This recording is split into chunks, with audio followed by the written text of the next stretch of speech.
할렐루야. 153 저녁기도에 오신 여러분들을 주님의 이름으로 환영하고 축복합니다. 하루하루 참 빨리 지나가는 것 같습니다.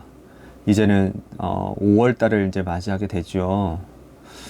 참 1월달이 엊그제 같은데 이제는 중반을 이제 지나가고 있는 상황 가운데 있습니다. 우리들의 믿음이 어떠한지를 점검해 봐야 될 그런 시기인 것 같은데요. 우리가 이렇게 매일 아침마다 저녁마다 우리의 믿음을 늘 말씀을 비추어서 또 기도하면서 점검하며 나아가면 2023년이 마무리되는 그 시점에는 아마 우리들에게 많은 큰 유익이 있는 그런 한 해였음을 고백하는 그런 기회가 되는 줄로 믿습니다. 그래서 오늘 이 저녁 시간이 우리들에게 매우 유익하고 아주 귀중한 시간이라 생각이 되어집니다. 늘 감사하고요. 우리 오늘도 힘있게 이 기도의 시간으로 나아가기를 소망하겠습니다. 오늘 하나님께서 우리들에게 주신 말씀 보도록 합니다. 마태복음 18장 1절에서 7절 말씀까지 보도록 하겠습니다. 마태복음 18장 1절에서 7절 말씀입니다. 우리 같이 한 목소리로 다 함께 봉독하도록 하겠습니다. 시작. 그때의 제자들이 예수께 나와 이르되 천국에서는 누가 크니이까?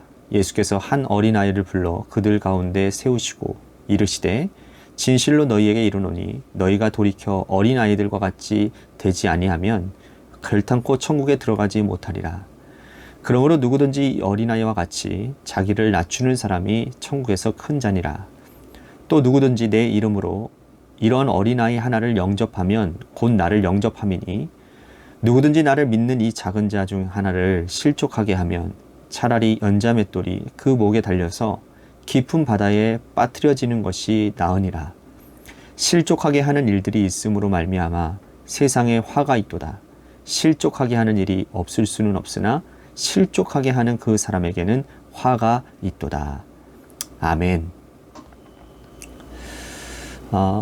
자본주의 경제체제가 가지고 있는 장점은 참 많습니다. 시장의 자율성을 인정하고 사유재산을 인정하기 때문에 사람들은 이런 자유로운 시장 경제 안에서 열심히 살려고 노력하고 또 열심히 돈을 법니다. 노력한 만큼 돈을 벌고 또 돈을 번 만큼 자기 것이 되고 그만큼 그 사람은 가지고 누리며 살 수 있기 때문이라는 거죠. 경쟁력을 확보하기 위해서 사람들은 실력을 닦고 갔습니다. 열심히 자기 개발을 하고 또 최선을 다해서 장사를 하고 최선을 다해서 그곳에서 살아남으려고 애를 씁니다. 그러면서 사회적인 경쟁력이 생기게 되는 것이죠. 국가적으로 최선을 다해서 일했던 사람이 그 나라의 최고의 기업이 되면 세계적인 경쟁력도 가지게 되는 것입니다. 그로 인해서 사회적인 경쟁력뿐만 아니라 국가 경쟁력도 덩달아 발전하게 되는 것이죠. 이미 공산주의 경제체제와의 체제 경쟁은 끝나버렸습니다. 그런데 인간이 만든 제도 중에 완전하거나 완벽한 제도는 그 어디에도 존재하지 않습니다. 자본주의 경제체제가 가지고 있는 이 문제점 중에 가장 큰 문제가 바로 피라미드 구조라는 거죠. 어떤 일을 열심히 달려든 기업이나 사람은 많은데 그러나 올라갈수록 남아있는 기업은 존재하지 않는다라는 거예요. 결국은 끝에 가면 한두 기업만 남고 존재할 뿐이라는 겁니다. 그러면 나머지 기업은 어떻게 되느냐? 하청으로 전락하든지 그렇지 않으면 도태되어져서 사회에서 사라질 수밖에 없는 것입니다.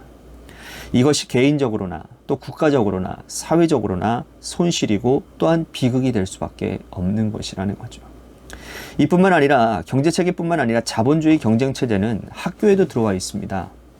초중고를 거쳐서 대학에 갈 때 원하는 학교를 가는 것도 무척 어렵고 또 대학을 졸업하고 좋은 직장에 연봉이 많이 주는 그런 직장에 누구나 원하는 곳에 취업하는 것은 더더욱 어렵습니다.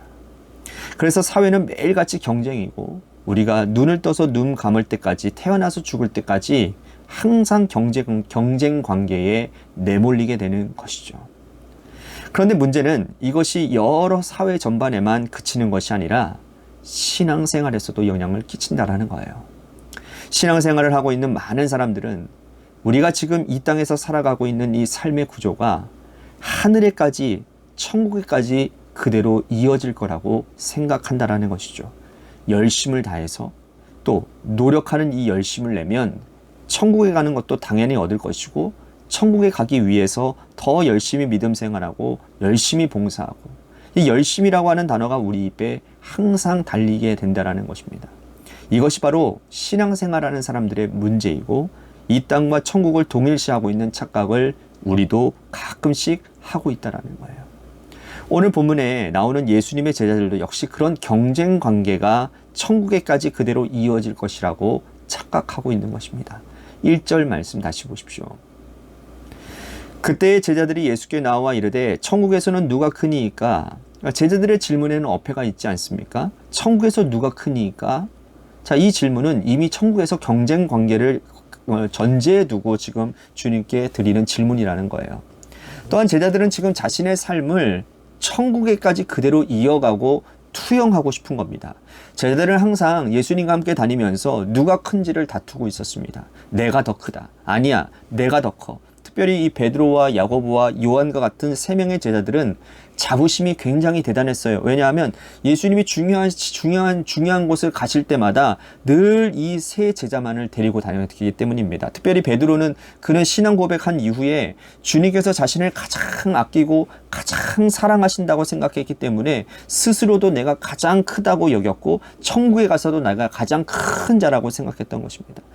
다른 제자들은 이러한 베드로의 태도와 나머지 세 명의 제자들의 태도를 못마땅히 여겼겠고 또 그 때문에 이 제자들은 서로 다툼이 끊이지 않았을 거라는 거예요. 그래서 주님께 묻습니다. 주님, 천국에서는 누가 큽니까? 그런데 주님이 어린아이 하나를 데리고 와서는 제자들에게 이렇게 말씀을 하십니다. 2절, 3절 말씀 보십시오. 예수께서 한 어린아이를 불러 그들 가운데 세우시고 이르시되 진실로 너희에게 이르노니 너희가 돌이켜 어린아이들과 같이 되지 아니하면 결탄코 천국에 들어가지 못하리라. 천국에서 누가 크냐 하는 건 고사하고 천국에 들어가는 것부터 주님은 문제 삼고 있다는 거예요. 주님이 하신 말씀 중에 우리는 두 가지를 살펴봐야 되는데요. 첫 번째는 돌이키라 라는 말씀입니다. 돌이키라. 이 말은 지금처럼 너희들이 이러한 상태에 있어서는 천국에 들어가는 것은 언강생심, 꿈도 꾸지 말아라 라는 말씀이고 또한 두 번째 너희들은 지금 천국을 이미 보장받은 것처럼 그래서 너희들이 천국에서 누가 크냐라고 다투고 있지만 천국에 들어가는 것 자체가 이미 너희들에게는 문제가 된다는 거예요. 굉장히 무서운 말씀입니다. 천국에 대한 것에 여러분 김칫국부터 마시지 말라라는 말씀이에요. 너무나도 충격적이지 않습니까? 제자들은 지금 당연히 천국은 따놓은 당상으로 생각하고 천국에서 누가 큰지를 지금 이야기하고 있는데 주님은 지금 이 상태에서 너희들이 돌이키지 않으면 천국에 들어갈 자가 한 사람도 없을 거라는 거예요. 이 말씀을 하셨으니 여러분 제자들에게 있어서는 굉장히 충격 아니었겠습니까? 그런데 주님께서요 어린아이 하나를 세우시고는 돌이켜서 이 어린아이 같이 되지 아니하면 라는 이런 전제를 지금 얘기하고 오시는데 이 전제가 굉장히 중요한 거예요. 바꿔 말하면 어린아이처럼 되면 너희는 천국에 당연히 들어가게 될 것이라는 거예요. 어린아이의 특징이 뭡니까? 어린아이의 특징은 한마디로 말한다면 겸손과 순종이라고 말할 수 있습니다. 요즘 아이들은 좀 어폐가 있겠지만 그러나 예전 같으면 예전에는 부모님 말씀이면 무조건 순종하지 않았습니까? 그죠? 부모님이나 어른들 앞에서는 늘 겸손하게 그리고 공손하게 대해야 되지 않았습니까? 그런 걸 의미하는 거예요. 그죠? 어린 아이들은요 경험이 일천합니다. 아무것도 몰라요. 그래서 항상 두렵습니다. 부모님이 손을 잡아주지 않으면 부모님이 함께 가지 않으면 어린아이 혼자 내버려 두고 이거 한번 해보라 하면 여러분 어린아이들은 엄두를 내지 못하고 울 것입니다. 그래서 어린아이들은 늘 의존적이에요. 부모에게 기대고 주변에 믿을 만한 사람들에게 손을 내밉니다. 잘 모르니까 도와달라고 말을 하지요. 겸손하고 그리고 도와주면 그대로 따르고 순종합니다. 자신 스스로 해본 일이 별로 없기 때문이라는 거예요. 그러므로 천국에 들어갈 수 있는 사람의 자격은 겸손한 사람, 순종의 사람, 이 사람을 우리 주님께서 명확히 말씀하고 계신다라는 거예요. 이거는 오늘 우리들에게도 그대로 적용되어지는 것 같습니다. 신앙생활을 오랫동안 하다 보면 나도 모르게 자기 주도성이 생깁니다. 영적인 주도성, 하나님의 주도성이 되어야 하는데 주님께서 말씀하신 것대로 따로 주님께서 우리들에게 인도하시고 가르쳐 주시는 대로 그 길을 따라가야 되는데 주님을 따르기보다 자기만의 방식과 자기만의 루트가 생기는 거예요. 이럴 때는 이렇게 하면 되겠다. 교회 생활은 이렇게 하고 성도들 간의 관계는 이렇게 하고 내가 이렇게 해야 사람들에게 인정받고 대접받겠다라고 하는 어떤 자기만의 노하우가 생긴다라는 거예요. 이거는요, 신앙생활에 정말 안 좋은 그러한 습관입니다. 굉장히 버려야 될 거예요. 여러분, 언제나 우리는요, 신앙생활을 몇십 년을 하건 간에 이제 금방 신앙생활 시작했던 것처럼 주님 주신 말씀 따라 믿음의 백성대로 살아가야 되는 거예요. 그렇지 않으면 겸손하지 않을 것이고요. 여러분, 겸손하지 않는 자는 결단코 순종하지 않습니다. 자기 고집이 있기 때문에 그렇게 해서는 절대로 우리가 믿음 생활, 하나님 앞에서의 바른 신앙생활을 할 수가 없다라는 거예요. 우리 주님이 말씀하십니다. 돌이켜 어린아이와 같지 아니하면 결단코 천국에 들어가지 못할 것이다. 오늘 우리는 과연 어린아이가 가지고 있는 이 겸손과 순종을 가지고 있는지, 아니면 그런 것은 내가 해야 될 것이고 해야 될 것이 아니고 나는 오래 신앙생활을 했으니 내가 가진 경험대로 나의 노하우대로 살아가려고 하는지 우리 자신을 살펴보고 돌이켜봐야 된다는 거예요. 여러분, 이것은 굉장히 중요한 문제입니다. 왜냐? 천국을 들어가느냐 들어가지 못하느냐에 직결되어진 문제이기 때문인 거예요. 이어서 주님이 계속 말씀하십니다. 천국에서 큰 자가 어떤 자인지도 말씀을 하세요. 4절 말씀 보십시오. 그러므로 누구든지 이 어린아이와 같이 자기를 낮추는 사람이 천국에서 큰 자니라. 주님은 어린아이와 같이 자기를 낮추는 자, 겸손한 자, 이러한 자가 천국에 들어갈 자요, 당연히 이러한 자는 천국에서 큰 자라고 말씀을 합니다.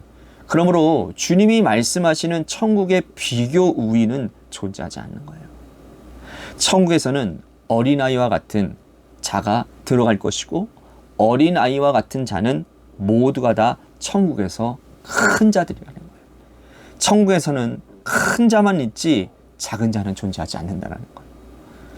우리 주님이 제자들의 오해를 이렇게 불식시켜 주시는 거예요. 그런데 주님은 계속 이어서 말씀을 하십니다. 교만한 자, 어린아이처럼 돌이켜 자기를 낮추지 않는 자, 겸손하지 않는 자, 순종하지 않는 자는 주변에 많은 사람들에게 상처를 주고 주변 많은 사람들을 실족하게 한다는 거예요. 그런 자들에 대해서 주님이 말씀하고 계십니다. 6절, 7절 말씀 보십시오. 누구든지 나를 믿는 이 작은 자 중 하나를 실족하게 하면 차라리 연자 맷돌이 그 목에 달려서 깊은 바다에 빠뜨려지는 것이 나으니라. 실족하게 하는 일들이 믿음으로 말미암아 세상에 화가 있도다. 실족하게 하는 일이 없을 수는 없으나 실족하게 하는 그 사람에게는 화가 있도다. 우리가 신앙생활을 하다 가다 보면요, 공동체 생활을 하다 보면요, 나도 모르게 타인을 실족하게 할 가능성을 누구나 다 가지고 있습니다. 돌이켜 생각해 보면 실족하는 일이 어디서부터 생겨나느냐? 그건 어린아이처럼 겸손하지 않기 때문에, 주의 말씀에 순종하지 않았기 때문에 오히려 교만하고 또 겸손하지 않아서 목소리는 커지고 눈은 부라리고 다른 사람들에게 친절하게 말하지 못하기 때문에 그 타인을 실족하게 만든다는 거예요. 이러한 자들에겐 주님이 뭐라고 말씀하십니까? 화가 있다고 말씀을 합니다. 화가 있습니다. 그러므로 겸손과 순종은 내가 천국에 들어갈 수 있는 가장 중요한 비결이 되는 것이고, 동시에 이웃과의 관계에서도 타인을 실족하지 않게 하는 가장 중요한 우리의 삶의 모양이 된다라는 사실이죠. 어린아이처럼 겸손하고 순종하는 삶을 산다면 우리가 어느 곳을 가든지 간에 그곳은 천국이 될 것입니다. 사랑하는 성도 여러분, 오늘 우리가 그러한 자로 서기를 간절히 소원하겠습니다.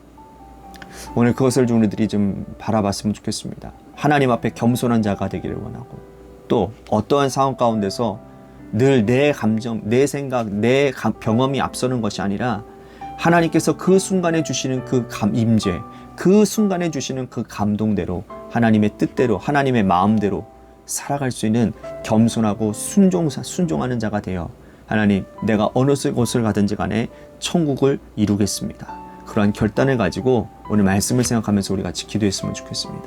또 한 가지 우리 같이 기도할 것은 우리 교회를 위해서는 기도합니다. 오늘 말씀처럼 우리 교회 안에 하나님 늘 겸손하고 또 하나님의 말씀이라면 순종하는 그러한 은혜가 있는 그러한 성도들이 넘쳐나는 교회가 되게 하여 주시옵소서.